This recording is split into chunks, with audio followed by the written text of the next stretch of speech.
to celebrate Children's Day world over.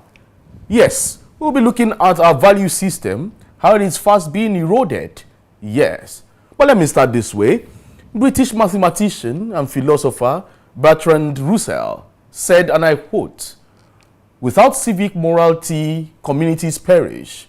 Without personal morality, their survival has no value." The spate of kidnapping and ritual killings in the country has taken a different dimension as youth, mostly teenagers, are now involved in dastardly arts. In an attempt to make sudden wealth, these young folks with dead conscience indulge in acts which are capable of destroying their lives and causing an ineradicable blemish, especially on the family image or even the family reputation. Let me give you an instance. A 24-year-old undergraduate of a Nigerian university was arrested recently for allegedly killing his 20-year-old girlfriend in the same school, and even going as far as harvesting her organs for ritual purposes. Could it be said that these young ones have lost their conscience, or that they were never taught good morals? We need to ponder much, as the reason is not far-fetched. You could say poor upbringing. Many have posited that the family is to be faulted, as parental functions have failed woefully in many quarters today. It all started from greed and metamorphosed to theft at an early age. Not too long ago, it was revealed that mothers of these young internet scammers and fraudsters have formed an association. Shocking. Isn't that shocking? Mothers who should be moral and ethical guides have turned the other way round. Maybe association is to be unashamedly enable them celebrate the unexplained wealth of their children. A new dimension of criminality, which involves making rituals and harvesting of human organs, popularly called Yahoo Plus, has now become the order of the day as compared to the regular internet scam activities known as Yahoo Yahoo. Your child is not a dry cleaner, yet brings bales of clothes home. And you as parents, do not question that act. It brings to fore the question of parental functions. The glitz and glamour of a good life are the main things the society looks forward to. No matter the way or manner an individual, whether young or old, acquires or amasses their wealth, the society applauds them with huge respect. Only the rich have a say, as they are always celebrated even in their wealth, even if their wealth is ill-gotten. Material possessions are glorified with moral values. Even these moral values are vilified and less talked about. Whatever obtains among young people as values prevalently speaks volume of the families they originate from. Whoever we have become as an adult is a function of who we were at childhood. But unfortunately, attention isn't usually paid to how good values could be instilled in children at an early stage in their lives.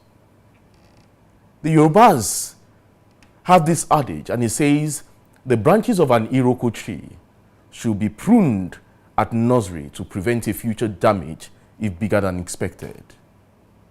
And it explains why a family is expected to teach their children good morals early in life.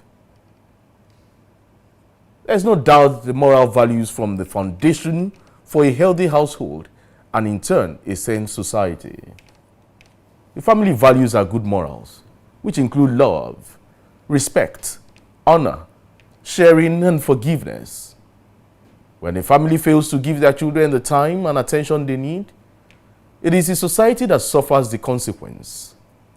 Society then begins to breed unbridled, unlettered, and uncultured products. To discuss Children's Day, moral etiquette, value system, its erosion, and how we can redeem ourselves as a society. I have in the studio this morning John Izuchukwu, in-house analyst and research developer. Okay, a development researcher, beg your pardon. John, good morning. It's good to have you back this morning. Good morning, Chike. It's my pleasure to be here. You know, sometimes I just look at you and say, oh, John was once a child. I look at myself too and say, oh, Chike was once a child. Well, today's Children's Day, May 27. Yes, it's good to celebrate kids. But talking about our morals, value systems, it's fast being eroded. Yeah, concluding it, you say the family is responsible for this. And the ripple effect is on the society. How did we get it wrong? When did we get it wrong? What do we do to rewrite our wrongs? Yeah, thank you for having me this morning. We also want to extend our, greetings to all the children all over the world. But I want to start this conversation by saying that families are the very bedrock of every society. And when you talk about values, values are those things we hold dear to ourselves. They are principles that undergirds how we live. They are principles that are immaterial. They are superior to any other thing happening around us. For instance, integrity, honesty, love, compassion, empathy. These are values that are expected to be ingrained in the family formation.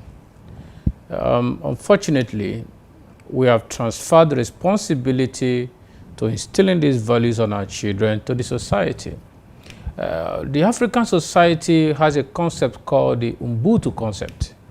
It is the communitarianism, concept where you have a variant of it like the Omoluabi concept, for instance, where people, there's certain character that are expected of one who is called an Omoluabi, for instance, from the southwest Nigeria. And so the Ubuntu philosophy, enshrines that we all has to be good for all of us to be good. If one person is good and the other person is bad, it means we're all bad. If one person is suffering, we all must suffer.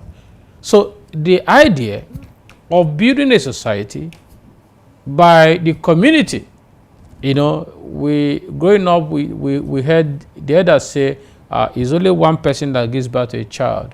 It's the community that trains the child. Now today, that philosophy can be disputed because it is no longer so. Societies, things have evolved. So people have now become more educated. They are now looking for means of survival more than it used to be. But premium has to be placed on family. And as long as family do not have we do not value family, we will not be able to transfer these values to them. And it's unfortunate today that some cycles where you expect that values can also be transferred, they are no longer really doing it. For instance, the religious cycle, for instance, is one of those units that you would expect values to be transferred to children. But today, we're not seeing it. And it didn't just start today. So societal decadence, particularly in this part of the world, it has started for a long time. And it doesn't look as if it's going to subside anytime soon because our own society has pedestaled wealth above values. We have pedestaled luxurious life above values. So, and it's said that you become what you look upon. You become what you see consistently. You become what you hear consistently. So, if what is everywhere on the media today, everywhere in our society, is people living glamorously, people living, whether it's beyond their means or within their means, but they are living in such a way that recklessly, so to speak. And so there are no values that can, undergird what they do. So it becomes pervasive. Young people want to follow the same trend. And today, that's what we have seen. So it's sad because we cannot have a working society where our young ones have wrong values. We can't have such a good society. So it cascades down to every area, whether in education, in health, and everywhere you find yourself, you see that because we lack values, our children have grown with those lack of value. They get into university, they graduate and get to work. And you still see them, expressing what they have as values. Most of the time is greed. So today you cannot even vouch for a young person to be able to man any serious thing, because first is about themselves. Yeah, you see this evolution of the erosion of our values. If you look at it, friend, it's evolved to the point where it is today. Certainly. And now there are many factors many would attribute to this. Some will say, oh, it's one of the factors that these days we now have child mothers, people who can't even take care of themselves having kids. So how would they take care of these kids? What are they inculcating into these kids? Some will say, oh, the busy nature of parents these days. Husband is busy at work, pursuing money. The wife is also busy, nobody to take care of the kids. So like I said, where did we get, at what point did we get it wrong? Yes, you see. Is it the decadence of our traditional institutions? Would you attribute that to? Well, because of the communalism that was still practiced when the traditional system was still more viable. You see, that's a lot of things comes with development. For instance, there was a time this place was a thick forest. You could come and defecate anywhere you want, do anything you want. But today, this place has developed. It's an eyebrow area in the city of Ibadan. You can't do anything you want just anyhow. So, the issue of value erosion, the issue of decadence in our society, it's a long journey. It didn't just start today. So, but then, it's become worse because, one, you can attribute what you're talking about now to poverty. People get into early marriage most of the time because of poverty, because of lack of education. Today, an average young woman or young boy want to go to school. But again, Chike, you cannot also divulge what we are seeing today from the failure of the state. I don't know if you are aware that over 18.3 million Nigerian young children are out of school. Yeah, based on statistics. And 10.2 million of them are between the ages of primary school. 8.1 million of them are between the ages of junior secondary school. Now, so what do you expect them to do when they're out of school? So these are the issues. Because education is one of those places where your mind will be framed, where certain values and philosophies will shape your life, will help you make certain decisions, make you desire to become useful to yourself and to your society. So you have that already happening. As at this year, UNICEF report states that over 31% malnourished children live in Nigeria, the highest ever in West Africa, Sub-Saharan Africa. So several factors are involved. A child who should be in school is the one hustling to fend for himself and his family.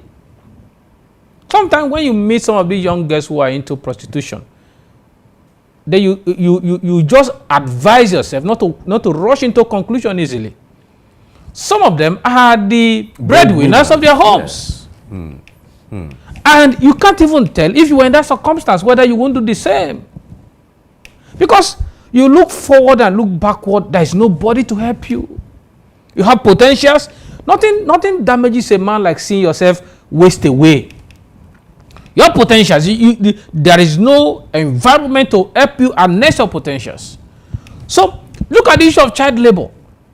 Young boys and girls are hawking on the street just to make ends meet. And so they become vulnerable to any kind of, vices. And so, if you talk about our value erosion, it is holistic. We should look at it from an holistic point of view. It is not just about the child, growing up. How do you blame a child you have not taught? You should have taught, when you have, taught a child and said, see, this is what to do. This is what not to do. Before you can start blaming a child, you have not done that. And that's what we have today.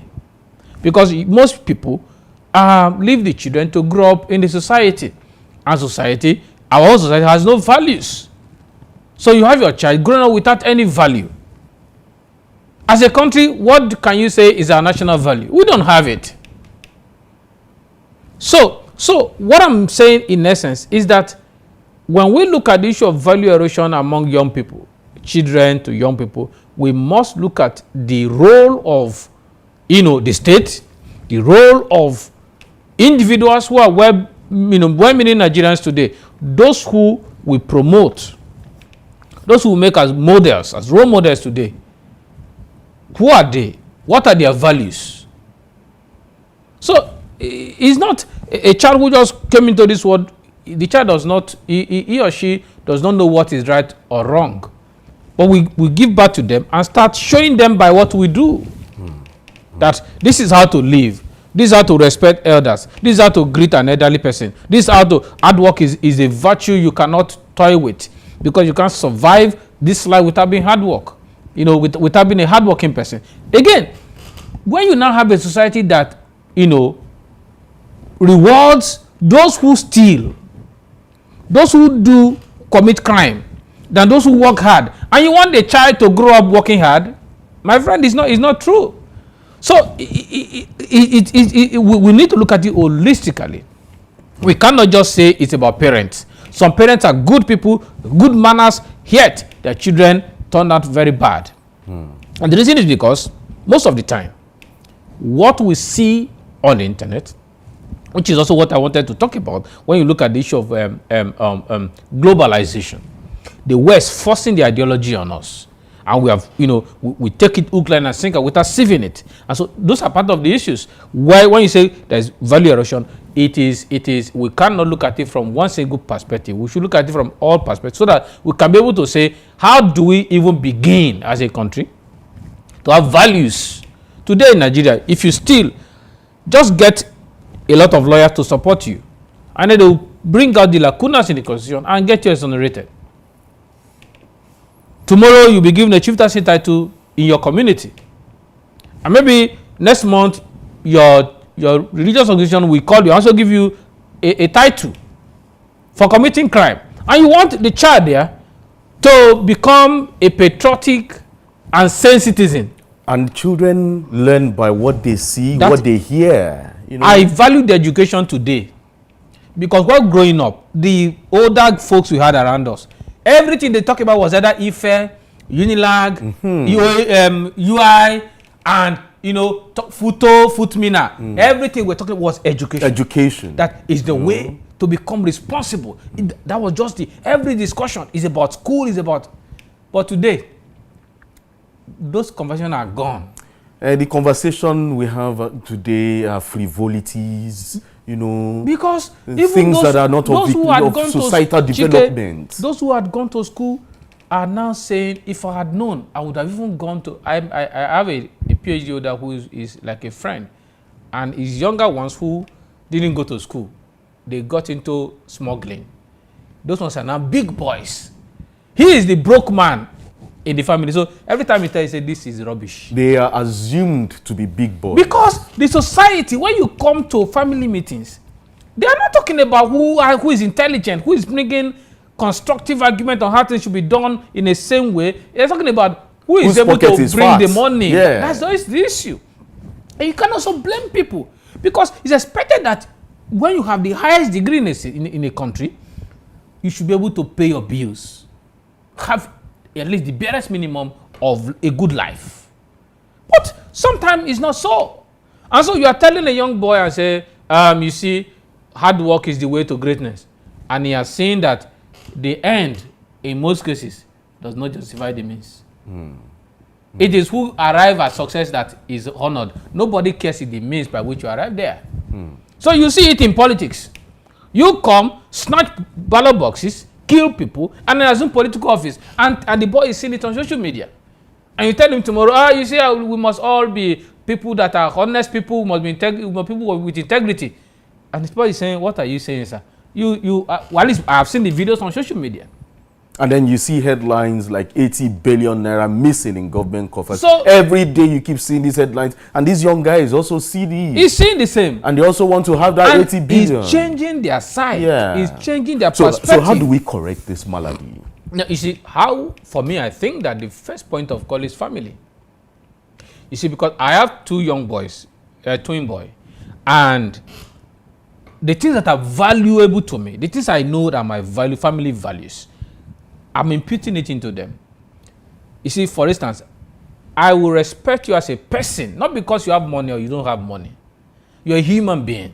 Not because you're a Muslim or a Christian. A human being created in the image of God deserves respect. He has a dignity that should be given to him, that should be recognized every time, any day. So you don't begin to pledge allegiance or loyalty to people based on what you are going to get. This person has certain values I like, and I get close to you. So if I'm able to successfully do that, successfully give them good education, I will not need to steal for you to survive. I will not need to embezzle government money for you to make a headway.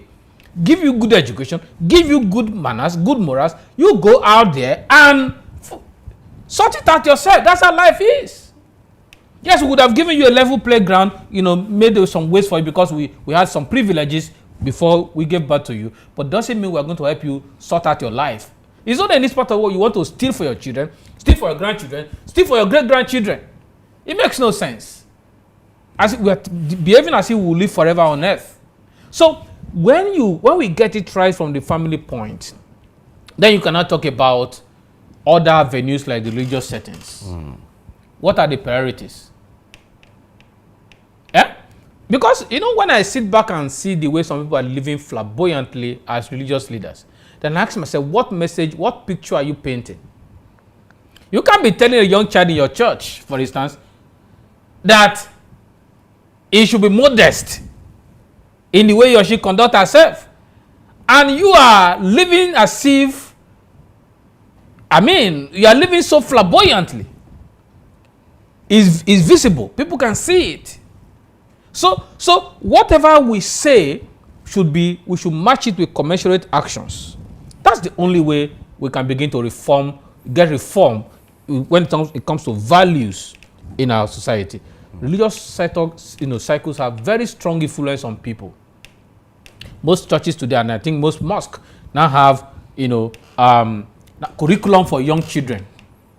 From churches to mosque, you see, after school they meet, and on Sundays children have their own, service or meeting place. What do you teach them? What do you inculcate into them? So those are the avenue, because in the real sense, nobody's going to teach you anything on the street. The street is just like a war zone. You get in there, if you're not careful, your values will be attacked. And so you must, sometimes I ask myself, what do you think the families of the Jews do to them? Such that the history, archaeological evidences have shown that after 2,000 years of being dispersed, these people have kept their cultures, their traditions, their values. They are referred to as a sociological wonder and a political wonder. You can't imagine it. You take them from here to another country and try to change their language, change their name, they still maintain their values.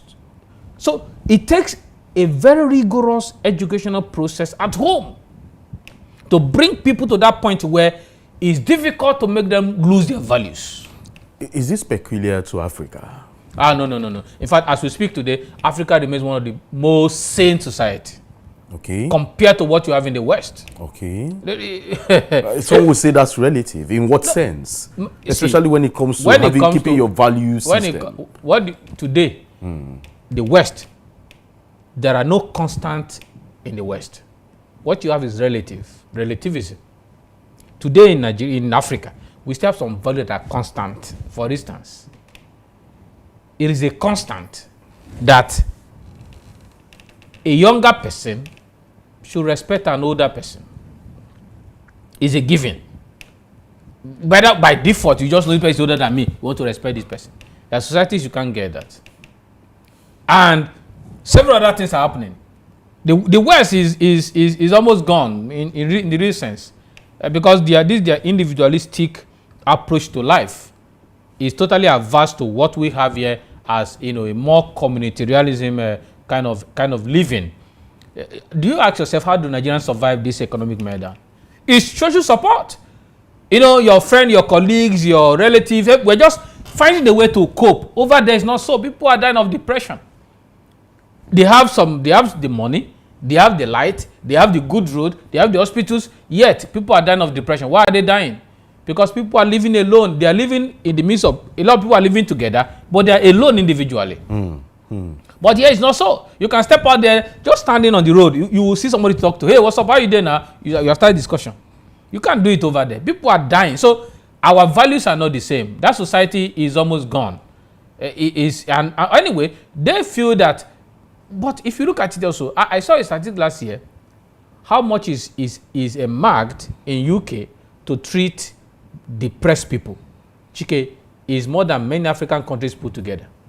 That's government marking certain amount to treat depressed people. They're already expecting that there's going to be a projection of depressed people, and then they're putting money aside to treat them.